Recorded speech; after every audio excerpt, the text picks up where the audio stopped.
The federal government is at odds with the Liberal New South Wales government over house prices. The state planning minister is pushing for tax concessions to be removed for housing investors, but the change would mean a backflip for the coalition on a key stance during the federal election. Uma Patel reports.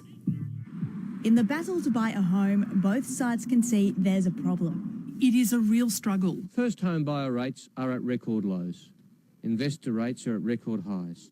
But they're bidding for different solutions. It's got a lot to do with supply and demand, and the truth is we're just not building enough houses. We have the most generous property tax concessions in the world.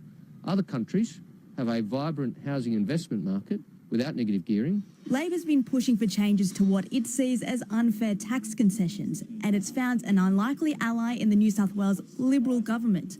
Sydney is at the epicentre of the housing affordability crisis, and the state's planning minister is breaking ranks to blast negative gearing. Surely the focus of our tax system should be directed toward the type of housing we need. Why should you get a tax deduction on the ownership of a multi-million-dollar holiday home that does nothing to improve supply where it's needed? That position puts the New South Wales government at odds with its federal counterparts. I think we have to be careful that in going down this path, we don't embrace policies that do harm. I mean, issues on negative gearing have been demonstrated in the past to drive up rents. House prices are soaring in Sydney. It's an issue that isn't unique nor universal. Brisbane, Melbourne and Canberra are all following suit, but it's becoming easier to buy a house in Darwin and Perth. The government has been pushing states to do more. What we need to do, and we're working with state governments now to do that, is to zone for more density, for more housing, for more affordable housing.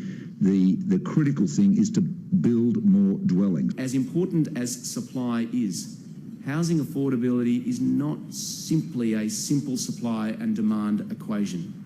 New houses take time to build and buyers are hoping for their own home now. Uma Patel, ABC News, Canberra.